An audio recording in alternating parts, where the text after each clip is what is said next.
Hi everyone, welcome to a new episode of Crypto Tips. My name is Heidi and today we are comparing Trezor and Ledger hardware wallet devices. Hopefully this video will help you decide which device is best for you, whether it be price, whether it be the capabilities of each device, which one is most user-friendly, which one fits your needs best for how you want to be interacting with and securing your cryptocurrency investments.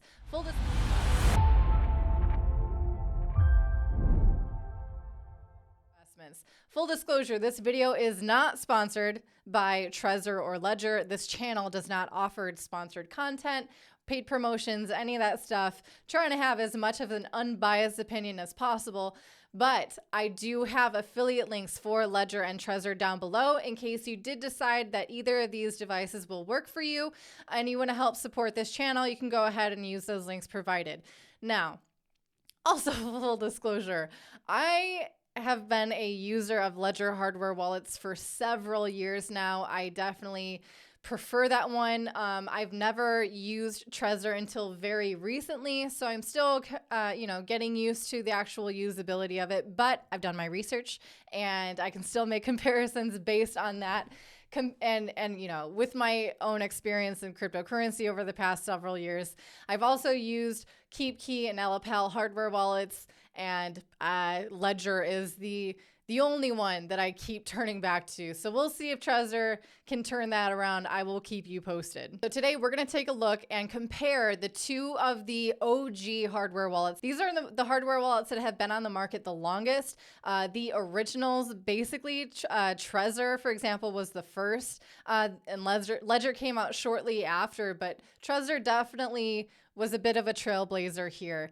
And fun fact here, the same company that brought us Trezor is the same one who brought us slush pools, one of the first Bitcoin mining pools out there. Pretty cool. Love that innovation. One huge thing, in my opinion, that Trezor has over Ledger, in maybe not so much directly security, I will get into that, but just in the overall chances of longevity for this company, for the software, and the existence of the Trezor brand over the years is the fact that it is completely open source. And the reason it's completely open source is because there's one security device, hardware element within Trezor that they don't have that Ledger does. And what that's called is called the secure element, the SE. It's basically a special chip that is used to store data, like your PIN, for example. And because of that, Ledger is not completely open source because that one device is closed source. So there's that. And when we're talking about being robust in a world of cryptocurrencies, where governments around the world are clamping down, everyone wants to get as much data as they can on people who are using cryptocurrencies. The fact that that Trezor is completely open source means that anyone can pick it up and run with it. Anyone can keep perpetuating the software and the code. So that for me is really important. I wanted to get that out there. So the things we're going to compare today are security, user friendliness, integrations, and price. I think those are really important things to compare. So first of all, again, Ledger versus Trezor. Ledger has never been hacked. So there's that.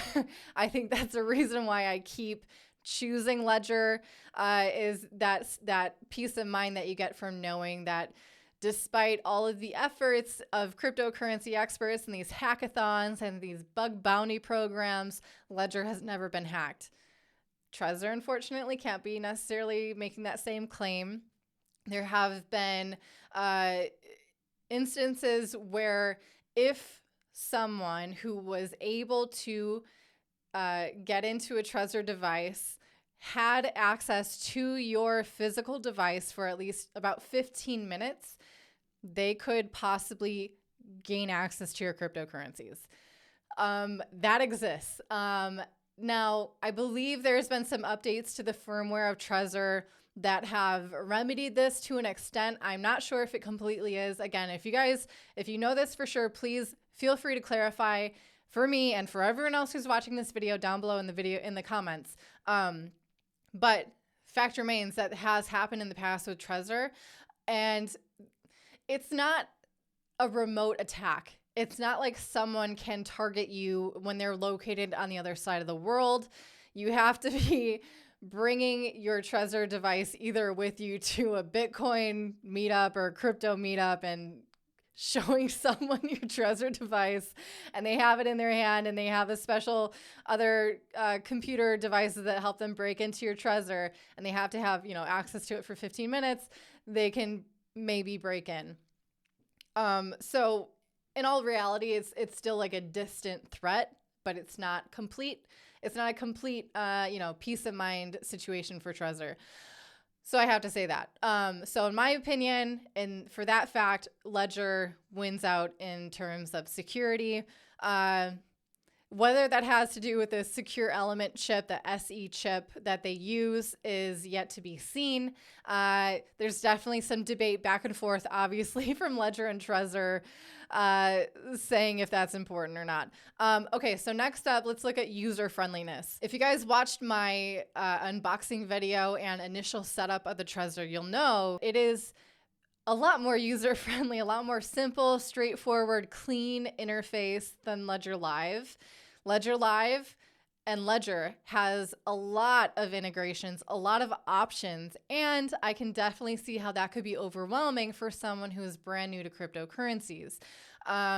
Also with Trezor is that once you create the wallet, once you generate the private keys and you copy them down and you create your PIN, any coin that could be stored on Trezor is kind of at your fingertips already, compared to Ledger, where you have to manually add the accounts of the coins you want to store on the device itself, as well as onto Ledger Live.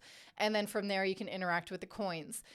So it's basically one more step. And if you're adding and removing accounts, let's say on a Ledger Nano S, which is classic for having a lack of storage capacity for accounts on the device itself, you might be having to add or remove, and you might forget which coins you've had stored on there, and you might lose access that way just because you never add those accounts back. Compared to the Nano X, which has lots more storage. So that's not so much an issue other than the fact that you still have to be manually adding those accounts. So for me, the winner of that category has to be Trezor, especially, again, if you're new to cryptocurrencies. I think it's a much less overwhelming situation and introduction to a hardware wallet. Now, next up, we have to look at integrations. And this one, I think, is going to be the winner. Spoiler alert, Ledger. There's so many things that you can do with Ledger Live and your hardware wallet right from that app that it blows Trezor out of the water, in my opinion. You can stake your coins like Ethereum, Polkadot, Luna, Atom, Tezos. I've done tutorials on all of these staking tutorials on Ledger Live with your Ledger. You can also now participate on DeFi right from Ledger Live, again, on your Ledger device. They have integrations with decentralized exchanges. They have integrations with centralized exchanges, so you can make purchases of crypto right from Ledger Live using things like your credit card if that's something you wanted to do. But keep in mind, you guys always have to keep in mind, especially when it comes to making purchases of crypto directly on Ledger Live, just because it's on Ledger Live, it doesn't mean you're not interacting with that exchange itself. It's an integration. You have to read the terms and conditions of that exchange and know that any data that they're collecting and all that stuff is going to be integrated with your activities of your Ledger at some point. Not saying that they can know your balances and where you're sending it to and all of that, but just know that that kind of a combination between your hardware wallet and your activities there and something like a centralized exchange, you might want to keep that as separated as possible. That's just my personal opinion. I tend to err on the side of paranoia as much as possible when it comes to securing my cryptocurrencies. And also, like, going to these outside DeFi platforms like Aave, Thorchain, a lot of those are more likely to have been integrated with Ledger than with Trezor, in my experience. MetaMask works with both Ledger and Trezor, so that's cool. In my opinion, Ledger is just If you're a lot more active in cryptocurrencies and you're a lot more interested in things like DeFi and staking and earning a passive income and working a lot more with your crypto, I think Ledger is the choice for you in that regard. For those of you who need a number to back that up, I found a website that kind of showed the list of current Trezor integrations as of 2022 and Ledger integrations as of 2022. Trezor has 52, whereas Ledger has 104. So there's some numbers for you. All right, next up, we're going to look at price comparisons. Each Ledger and Trezor company, they have like a basic model and then a more advanced model. For Ledger, it's Ledger Nano S is the basic, and Ledger Nano X is the more advanced, more expensive model.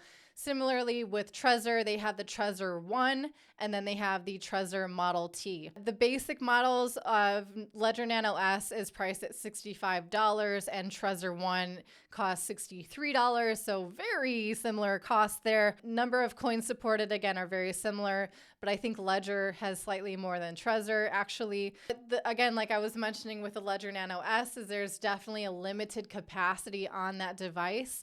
So if you want to store more than, let's say, five different types of cryptocurrencies on your device, you're going to be having to add and remove accounts from that device to access them.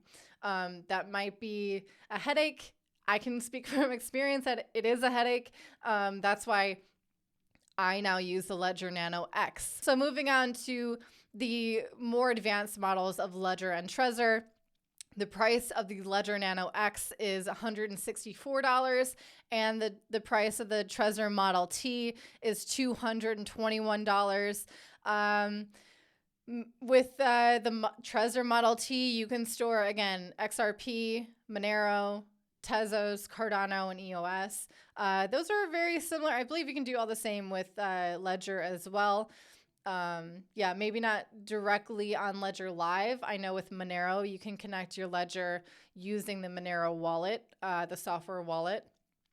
Yeah, so a little bit of a price difference there between those two, like a $60 difference between the Ledger Nano X and the Trezor Model T.